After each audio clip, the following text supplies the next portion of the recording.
Long before coins clinked and paper rustled, there was trust and obligation.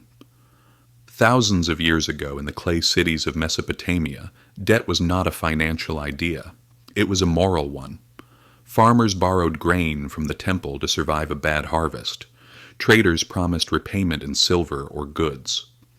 And priests recorded every obligation on clay tablets, etched with cuneiform marks, the world's first ledgers. Money wasn't yet a thing, but debt was. To owe was to belong, to your community, your ruler, your god.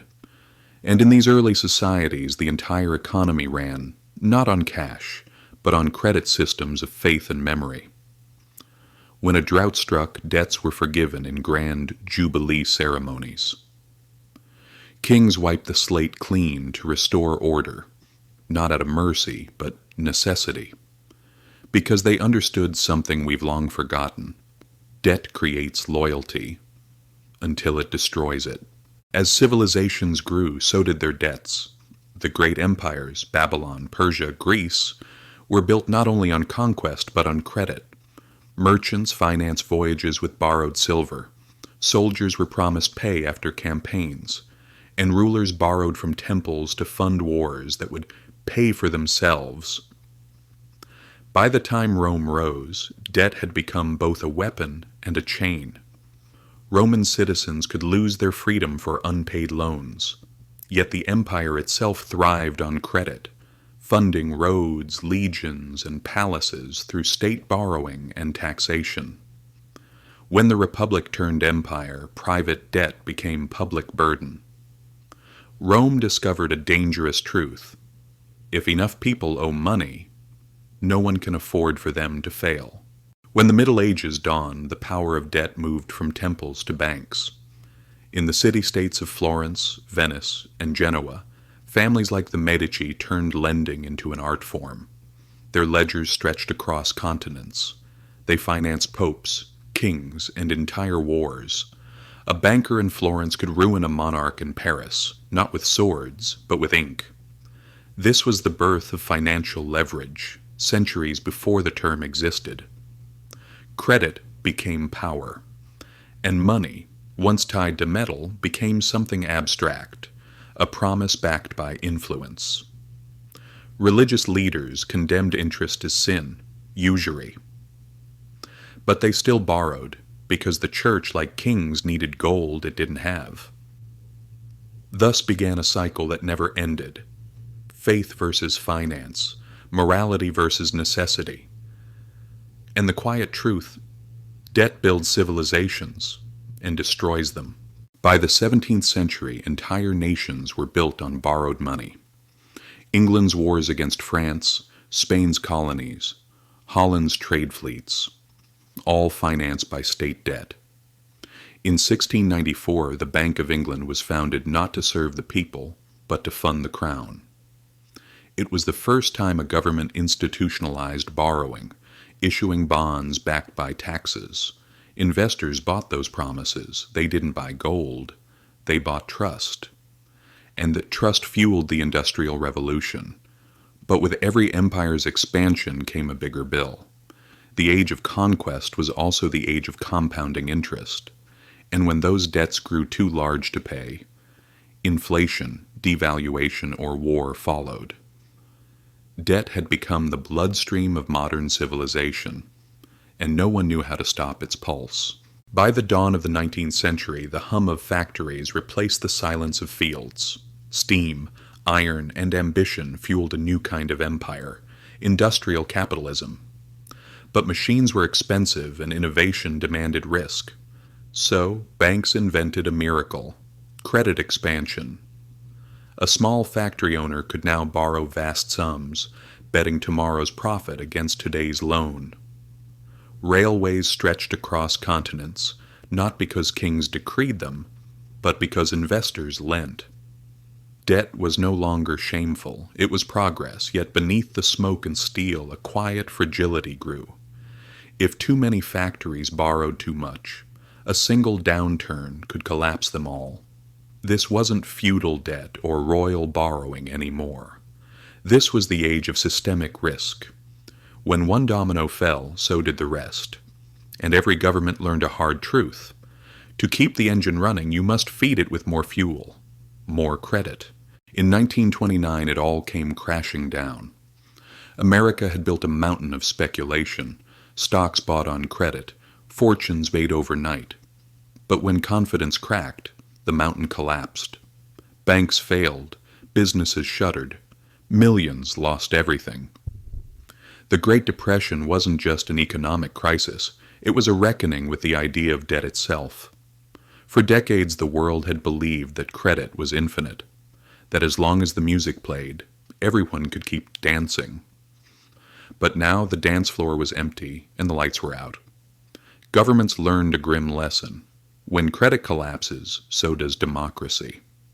Because hungry citizens don't riot over politics. They riot over hunger. From the ashes of that chaos rose something new, a belief that governments must control the rhythm of credit itself. In 1944, as World War II neared its end, global leaders gathered in a small town in New Hampshire, Bretton Woods. Their mission: rebuild the shattered world economy. Out of that summit came two institutions, the World Bank and the International Monetary Fund, IMF, and a new rule for global money. Currencies would be pegged to the US dollar, and the dollar would be pegged to gold. For the first time in history, the world agreed on a single anchor, and it worked. Trade flourished, nations rebuilt, debt grew, but so did hope. The system made America the center of global finance, its dollar as good as gold. But like all systems of debt, it carried a hidden timer, because the U.S. could print dollars far faster than it could mine gold. And by the late 1960s, the world began to notice. The age of credit had found its new emperor, and his throne was green. Then came 1971. President Richard Nixon announced on live television that the U.S. would no longer convert dollars into gold. The world's currencies, once tethered to something real, were now floating on faith alone. Money became an idea. Debt became infinite. Banks, now unchained, began creating money from nothing, each loan spawning new dollars, each dollar promising more growth. Credit cards appeared in wallets, mortgages fueled dreams, and bubbles. Governments spent what they didn't have. Corporations leveraged everything they owned, and consumers learned to live one purchase ahead of reality. The global economy transformed into a vast, intricate machine, powered not by production, but by promise. And yet, for a time, it worked, because belief, like gold once did, held the world together. By the 1990s and early 2000s, debt was no longer seen as danger. It was the fuel of modern life. Governments lowered interest rates to keep growth alive. Corporations borrowed to buy back their own stock. People borrowed for homes, cars, phones, for everything. The illusion was perfect. Credit created consumption. Consumption created profit, and profit justified more credit.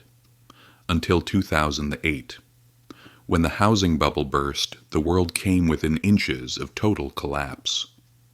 But unlike in 1929, governments refused to let the machine stop. They printed trillions. They bailed out banks. They saved the system by drowning it in even more debt.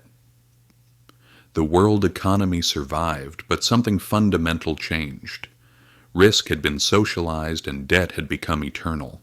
Now in the 21st century, money is gone almost invisible. We tap phones, move pixels, and call it wealth. From credit algorithms to blockchain, from central banks to cryptocurrencies, the definition of value is dissolving into data. But one constant remains: debt still rules. Governments borrow to sustain systems too big to fail. People chase lifestyles they can't afford. Corporations live off leverage, and even nations owe money to future generations not yet born. The cycle that began in Mesopotamia, promises etched in clay, now spins in digital clouds, invisible yet heavier than ever. The question isn't whether debt will end. It never does. The question is, what happens when belief itself runs out? From clay tablets to credit cards, from kings to algorithms, humanity's oldest invention still defines its future. Debt built our empires. It powered revolutions. It funded miracles and disasters. We think we control it, but history whispers otherwise. The age of debt isn't a story of greed or genius. It's a story of trust, of how we trade tomorrow for today. And like every empire before, ours will stand until the promises we've written can no longer be believed.